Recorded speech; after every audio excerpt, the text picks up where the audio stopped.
merci pour votre présence nombreuse, merci pour ces encouragements, merci Denis pour l'accueil fait ici, à Charleroi, terre dont tu as la tâche de conquérir et de transformer le cœur en bleu. Merci Charles pour ta présence, d'avoir rehaussé notre réunion et montré à quel point, malgré tes responsabilités actuelles, tu es toujours un militant parmi nous. Merci Adja pour ce mot plein de sincérité, ce mot également plein de fraîcheur et d'humilité, des valeurs qui sont trop souvent absentes du monde politique, de nous avoir dit à quel point ton cœur, tes valeurs et ton combat est libéral. Merci à Laura, grazie Matteo, d'avoir évoqué l'Europe pour les jeunes et d'avoir surtout rappelé un élément majeur. C'est la raison pour laquelle nous faisons tout cela. Pourquoi faire cette politique ? Pourquoi passer tant de temps à se battre ? Pourquoi passer des heures en réunion, devoir rencontrer plein de gens et finalement sacrifier une partie de sa vie personnelle aussi ? Il y a de nombreux mandataires locaux qui sont présents ici, qui sont ceux en première ligne, ceux qui sacrifient peut-être le plus de leur temps, de leur vie de famille, au bien-être des autres. Pourquoi faisons-nous cela ?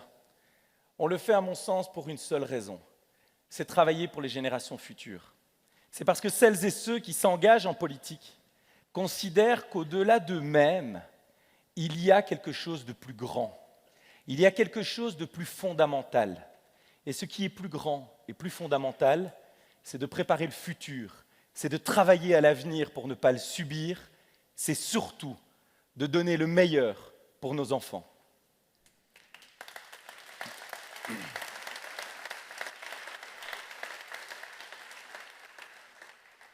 Alors je voudrais aussi, parce qu'ils y travaillent au quotidien, c'est remercier l'ensemble de nos ministres, Willy Borsu, Valérie Glatini, Valérie Debu, Adrien Delimon, Pierre-Yves Géolé, Isabelle Weckmans, David Clarinval, qui au quotidien se bat, et dans quelques heures nous aurons certainement des nouvelles, j'y reviendrai sur la question du nucléaire, mais aussi Mathieu Michel, dont vous avez pu voir qu'il avait le sang chaud. C'est le seul sur la grande place de Bruxelles avec sa chemise ouverte. Donc vous voyez, il a beaucoup de chaleur à communiquer et on en a besoin dans des matières qui sont importantes, à savoir en l'occurrence celle du numérique, mais aussi la régie des bâtiments. Merci à chacune et chacun, merci à nos chefs de groupe, à nos députés, je le disais, aux élus locaux. Alors c'était important, je sais que ça peut paraître convenu de faire part de remerciements, mais c'est fondamental, parce qu'un parti politique, c'est une équipe. Et vous le savez, je gère également une équipe de football, c'est bien plus qu'une équipe de football. Dans une équipe de football, vous êtes 20-25. Dans un parti comme le Mouvement Réformateur, vous êtes entre 20 et 25 000 à œuvrer quotidiennement, chacun à vos niveaux, ministériels, de députés, d'élus locaux, mais aussi de militants, simplement dans les repas de famille où vous faites avancer nos idées et nos valeurs. Pour ça, je voulais commencer par là, je voulais simplement vous dire merci pour tout ce que vous avez fait, mais surtout, merci pour tout ce que vous allez faire.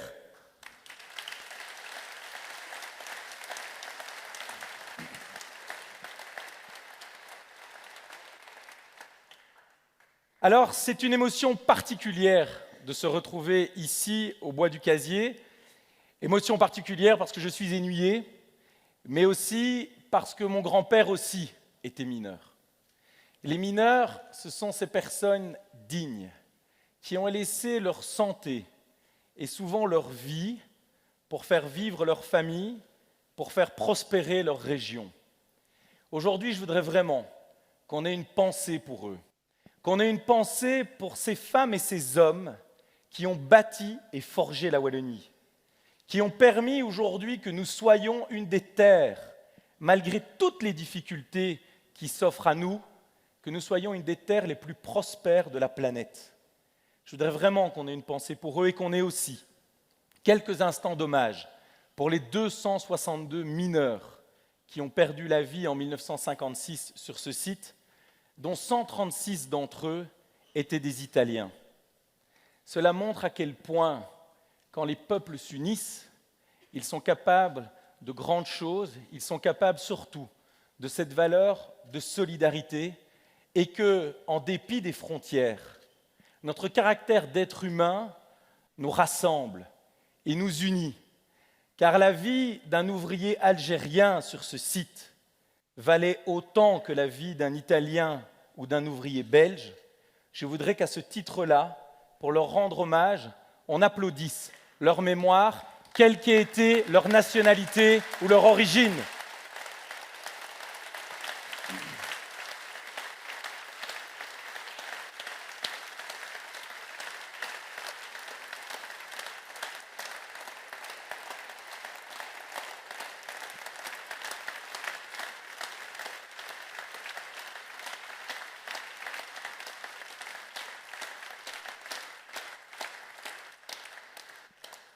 Alors ce site, il est symbolique à de nombreux égards. Il y a le travail, et j'y reviendrai, mais il est aussi symbolique puisque, comme l'ont indiqué mes prédécesseurs, c'est grâce au charbon qu'on se chauffait, c'est grâce au charbon également que l'industrie fonctionnait. Le charbon est définitivement une énergie du passé, une énergie dans laquelle certains environnementalistes nous ont replongés dans leur rejet absurde et dogmatique du nucléaire. Mais aujourd'hui, j'ai une grande fierté de pouvoir vous dire que nous sommes à quelques centaines de mètres de la ligne d'arrivée d'un accord avec Engie qui permettra à la Belgique de voir au moins 2 réacteurs nucléaires prolongés dès l'hiver 2026. Si nous atteignons ce résultat dans les prochaines heures, ce qui semble être le cas, ce résultat sera le fruit du travail du mouvement réformateur, sera le fruit du travail de chacune et chacun d'entre nous.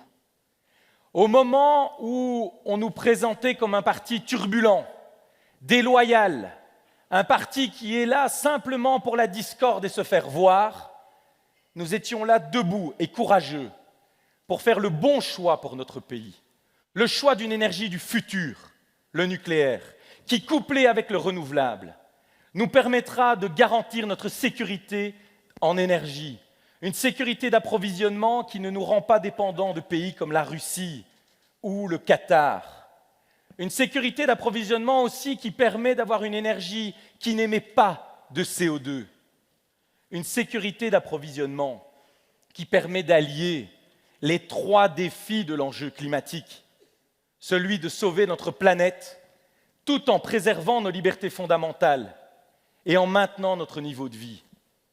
Il est inutile de vouloir sauver le climat si demain nous avons des révoltes sociales. Et la crise énergétique que nous connaissons aujourd'hui montre à quel point, bien avant celle-ci, les libéraux l'avaient anticipé. Les libéraux savaient qu'on ne pouvait pas dépendre de puissances étrangères, qui plus est hostiles. Les libéraux savaient depuis toujours que c'est dans le progrès technique, dans le progrès humain, dans le progrès technologique que se trouvent les solutions.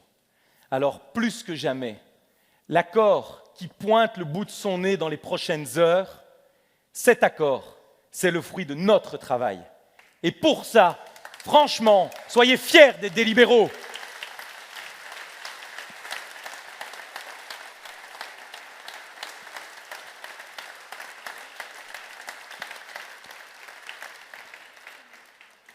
Alors, je l'ai dit, cette terre, elle est aussi symbolique dans son rapport au travail et dans l'évolution de notre région.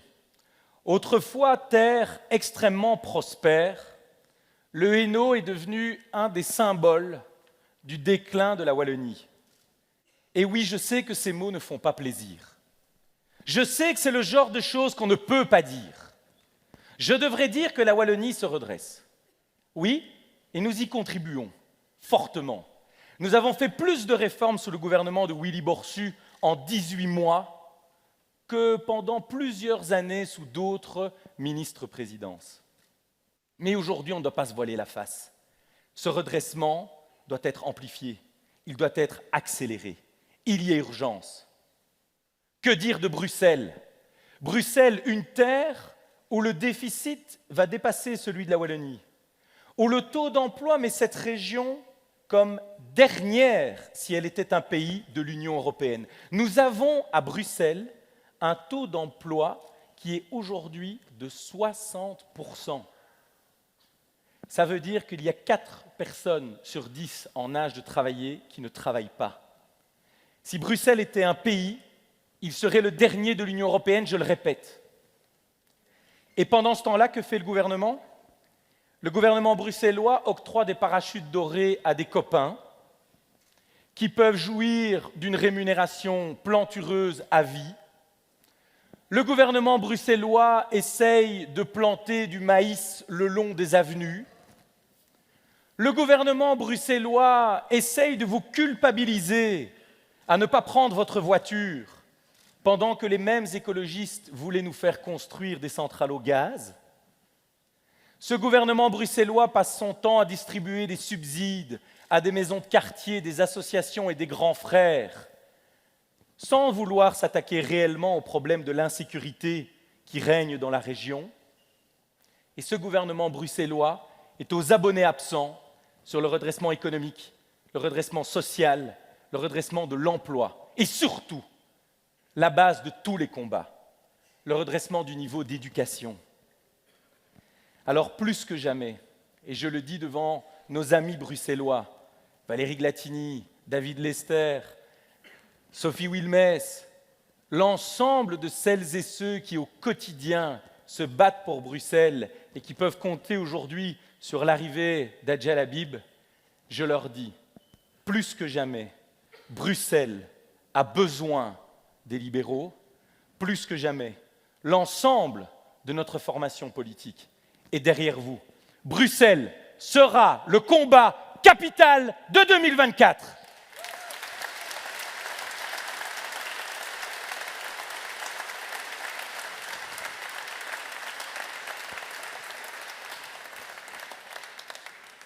Alors, je le disais, ce bassin est aussi l'illustration des difficultés auxquelles la Wallonie doit faire face et que nous, les libéraux, sommes les seuls à pouvoir répondre. Ici, dans cette ville de Charleroi, vous devez savoir que le taux d'emploi est de 53%. Cela veut dire qu'il y a 1 personne sur 2 en âge de travailler qui ne travaille pas.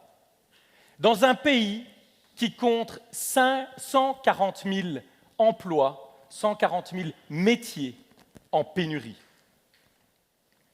Comment pouvons-nous expliquer cela? On peut l'expliquer en partie parce que nous avons des gens de bonne volonté qui, face à eux, n'ont pas les formations adéquates, n'ont pas l'accompagnement adéquat. Nous devons y répondre. Mais nous avons aussi une partie des gens qui ont perdu foi dans le travail, qui ont perdu ce sens de l'effort, à qui 70 ans de socialisme dans les grandes villes de Wallonie ont fait perdre le sens de l'effort.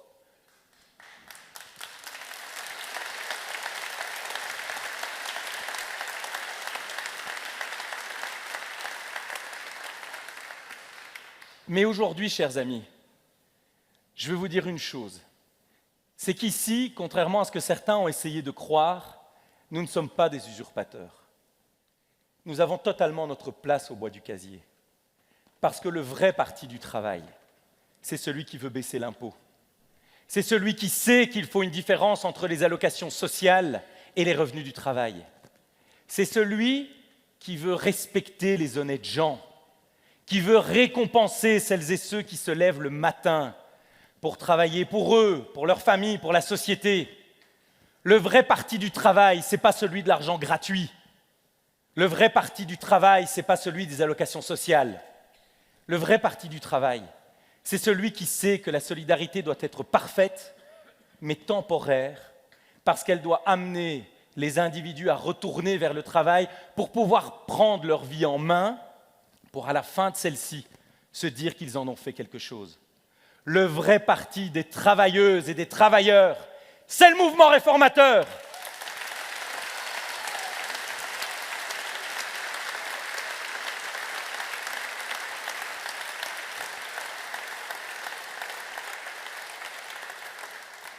Alors, pour arriver à cela, les libéraux veulent une chose.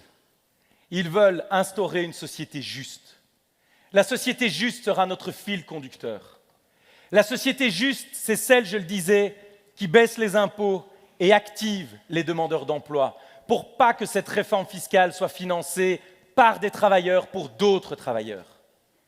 La société juste, c'est celle qui n'accepte pas, comme on a pu le voir dans l'actualité, qu'on puisse sortir de prison après 15 mois quand on a vitriolé et battu un homme à mort.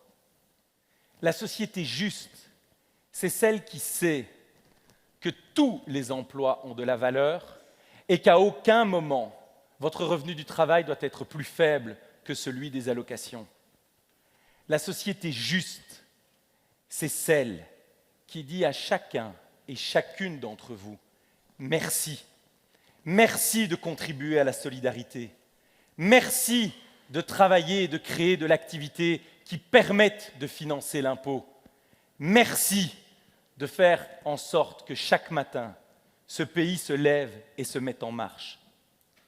La société juste, c'est celle qui tend la main à ceux qui veulent travailler, à ceux qui aujourd'hui envoient des CV, n'ont pas la bonne formation, mais qui ne trouvent pas toujours les bonnes réponses auprès de structures comme Actiris ou le Forum. La société juste, c'est celle où les femmes et les hommes politiques servent la société et ne pensent pas à se servir. La société juste, c'est la société qui sait aussi que les défis dépassent la taille de notre pays et devront être résolus au niveau européen. Pourquoi le mouvement réformateur se veut être le parti le plus europhile de notre pays? La société juste, c'est celle où les décideurs ne rejettent pas la responsabilité sur un niveau de pouvoir supérieur, mais assument pleinement la tâche de leur travail. La société juste, c'est celle que le mouvement réformateur veut, c'est celle que tous ensemble, nous allons construire.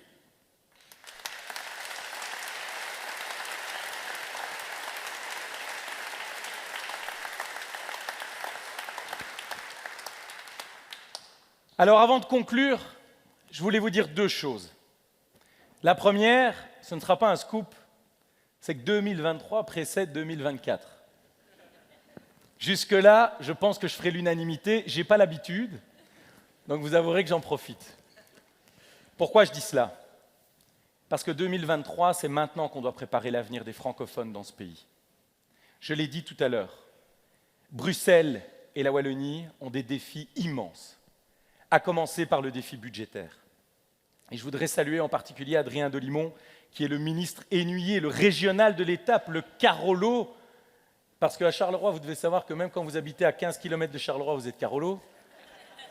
Quelque chose qu'un Montois ne peut pas comprendre quand on voit la différence entre Mons et le Borinage. Et donc je voudrais vraiment qu'on applaudisse Adrien Delimon, parce que c'est un jeune ministre qui a une tâche très difficile et qui la relève avec beaucoup de brio. Bravo Adrien!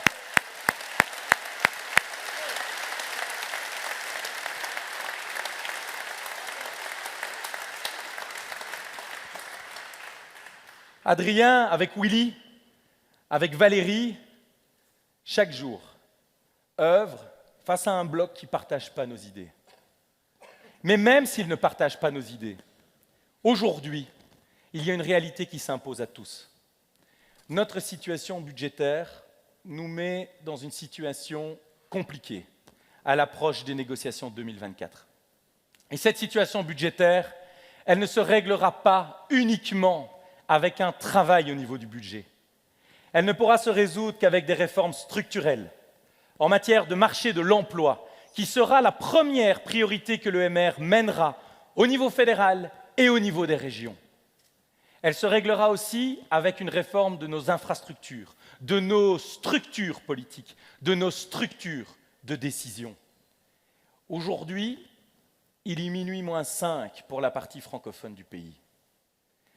Et le sens des responsabilités doit nous amener, nous, les libéraux, à porter ces changements, à montrer qu'une autre voie que celle du fatalisme qu'a emprunté une partie de nos concurrents politiques, qu'une autre voie que le fatalisme est possible.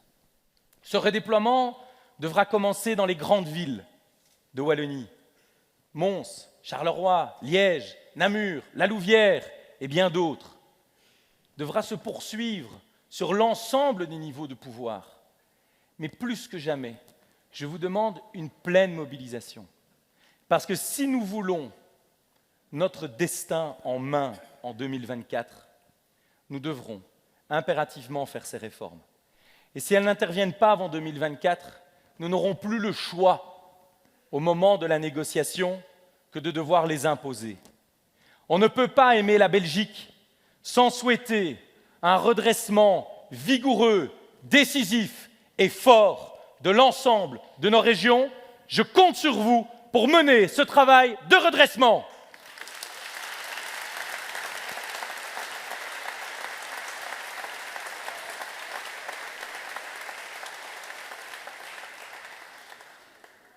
La dernière chose que je voulais vous dire, c'est que dans ce discours, je suis certain que beaucoup de gens dehors trouveront des dizaines de choses à redire, trouveront des dizaines de critiques potentielles.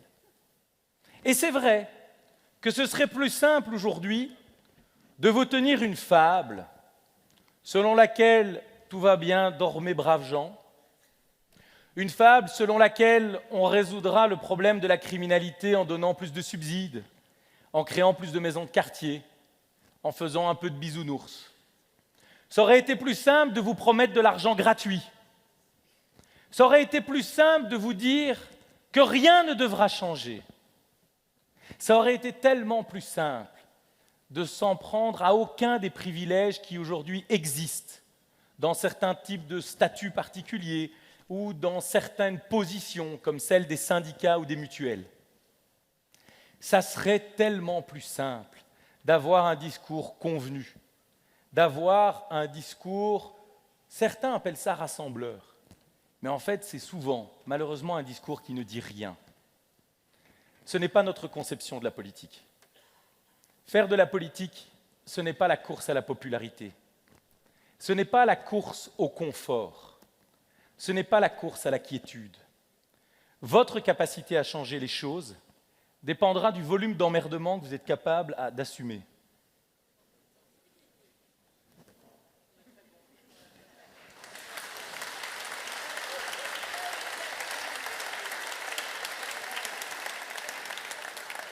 Et je vais vous dire une chose, des emmerdements, on va en avoir beaucoup. On va en avoir beaucoup parce que nous nous appelons le mouvement réformateur. Et notre essence est de réformer. Pas réformer pour le plaisir, mais réformer pour plus de bien-être, pour le progrès, pour plus de liberté. Réformer pour les générations futures. Alors je vous dirai une seule chose. Comme l'a dit Pierre-Yves, amusez-vous. Profitez de la vie. Un peu. Le reste du temps, il y a une tâche colossale qui nous attend. C'est en 2023 que se jouera et se gagnera 2024. 2023, plus que jamais, année de mobilisation. 2023, une année que je vous souhaite heureuse sur le plan professionnel, sur le plan personnel. Aimez, soyez passionnés, aimez les gens, aimez les choses que vous faites. L'amour et la passion sont le moteur de la vie. Et surtout, en 2023, soyez fiers d'être des libéraux!